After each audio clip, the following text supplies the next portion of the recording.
Get it. Rick the Ruler on the check-in, aka Mr. 2020. Actually, let me pull back on calling myself Mr. 2020. That's certainly not a compliment. Shit. If anything, that's probably the most disrespectful, low-down thing you can call somebody. To be honest, I think I'd rather be called the SPIC word. Shit. This year has been nothing but tragedy, atrocity, motherfuckers upset, niggas committing suicide, you know, things going left. Salute to the motherfuckers out there that are saying, oh, I can't wait for 2021. 2021 is going to be so much different. Motherfucker, it's going to be just as worse. All the shit that's happening now in 2020 is going to roll over into 2021. You got people already arguing back and forth with regards to taking the goddamn anti-vaccine for COVID. You got shit going left already, setting up for January in 2021. The fucking Breakin community is at an all-time divide, which leads me into today's topic. Let's get right into it. Today's topic is, could the Breakin community be its own demise? Now, what motivated me to come up with this particular topic was recently we've had a serious situation that occurred in the Breakin community with regards to a particular individual. Fuck it. I'm just going to say his name. I don't normally drop names on the podcast, but fuck it. I'm just going to say his name. Crazy Legs.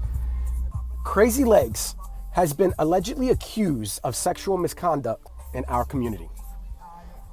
Okay? And when that shit hit the fan. It spread. You know what I mean? And I know this is a very deep, layered topic, but I do want to take the opportunity to try to unpack it in so many different directions, all right? Because there's so many different variables to this that we could sit here and we could talk for the next fucking 6.5 hours and still come up with nothing. So let me see what I can break down, and then you guys let me know what you think. You let me know what you think. So with regards to the Breakin community being its own demise, this recent incident that occurred had B-boys and B-girls in the community, their heads just turning, right? And it's funny because it just conveniently happened right around the time where we got the green light for the Olympics, which makes shit even worse, right? Makes you ask even more questions on top of questions on top of fucking questions. So the shit is starting to hit mainstream. There's a goddamn petition out there. People are signing it. Last I checked, there was over like 5,000 fucking signatures. And, you know, the community is seriously backing these accusations to the point where if you are anywhere near or associated with Crazy Legs, it is ultimately your goal to fucking stand down or detach yourself from any type of connection or relationship with them. I mean, you even have the Rocksteady crew, people from the Rocksteady crew, members from the Rocksteady crew that are putting in their resignations, stepping down. And to make it even worse, I see people online that are encouraging those members to step down. And then when they hear that those members have stepped down, they actually sound proud, as if that was the ultimate goal, was to dismantle Rocksteady crew. Which is kind of weird because I thought this was about one guy. And I thought it was about this particular individual's behavior towards females.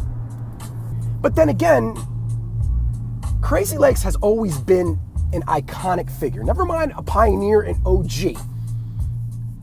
Your mother, your grandmother, if you mention breakdancing to them, the first name that they'll probably mention would be Crazy Legs. Right? So is it fair to say that even if it's a fraction, we're all an extension of Crazy Legs? He is the face of fucking breakdancing. I mean, we can't deny that. I mean, many of us in the fucking breaking community, we're not fucking with him, right?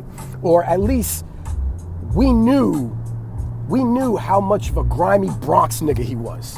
You could see it in his personality, you could see it in his demeanor, you could see it in his dance. And I'm not gonna jump on here and kick dirt on fucking Crazy Legs. This is all just to fucking lay out all the information on the table, so that way when we go to continue to unpack what's going on here, we can get a little bit more clarity.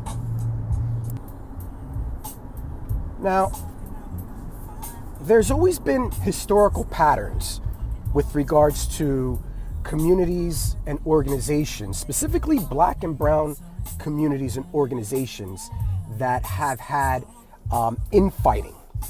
Lots of times, and lots of people believe that there have been individuals or ideologies that have been planted in those communities in order to create infighting, ultimately dismantling that organization or that particular community. I mean, we could take it back to the 60s with the Black Panther Party. I mean, in the 60s, the Black Panther Party was strong. Don't get it fucked up, okay? They were doing tons of things for the black community. It wasn't until the leaders of the Black Panther Party, Huey P. Newton and Bobby Seals, their deaths and their incarcerations, the Black Panther Party end up separating. Now, the Black Panther Party is still around. Don't get it fucked up, they're still around, but are they as strong as they were back in the 60s? Late 70s? No. No. Let's look at the NOI, the Nation of Islam. Woo! Back in the 60s, those niggas were strong, weren't they? Strong. Where if you saw a member of the NOI step into the room, you'd fall the fuck back. You'd be like, whoa, whoa, look out. He's part of the NOI. You had the Honorable Elijah Muhammad at the top, and right beneath him, who'd you have? You know, say it. That's right, Malcolm X. Malcolm X. However, what happened there? Now, we could play that game, we could talk that conspiracy shit, you know, I got no problem with that, okay? But at the end of the day, it was a black man that pulled that motherfucking trigger, right? Dirty ass North niggas from Mos 25, right around the corner from my homie Rich Nice's place, pulled that motherfucking trigger, laid down Malcolm X. Is the NOI as strong as they were back in the day? There was a time where they were known for being the most powerful black organization on the planet. And what happened? Infighting, separation, different ideologies people had amongst each other. Motherfuckers started separating, started splitting. Now, I want to correlate that to our community. Now, once upon a time, I remember B-boys would do infighting with each other, right? But most of the time, at least 99% of the time, it was because, oh, homie is biting. Or that dude, he's whack. Or I don't like that judge call. You ain't better than me, so you can't judge me. The music, the DJ is trash. This jam ain't like what it used to be. Yeah, there was some, back and forth going on, some tension between B-boys and B-girls in regards of a direct connection to what was happening in breaking. Now, we got motherfuckers out here, oh, that guy is a Biden supporter. We can't fuck with him. That person is a Trump supporter. We need to cast him out of our community. That motherfucker is anti-vaccine. Oh, he doesn't share the same religious organization as I do. His morals, principles, and values come to the way by some other shit. And it's like, whoa, where are we going? We moved so far away from fucking Breakin that we're now really ready to castrate motherfuckers in our community over some shit that is outside of their scene? Will Breakers be responsible for dismantling its own culture? I mean, could it lead to expulsion and defection that would decimate the Breakin community? Are we now in a position to say, oh, you're a Republican, you can't be part of the Breakin community? Are we really reaching and trying to find, some type of correlation, some type of connect, so that way we can justify? I mean, I've always said if you dig deep enough, you can find a justification for almost anything. But if we're really going to go there, is that going to ultimately dismantle our culture?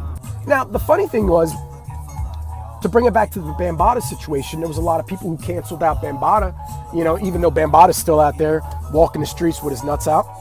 Nobody checked him yet. But the thing with Bambada's situation was, I think it was like a total of 120 fucking people that came out and co-signed these alleged allegations.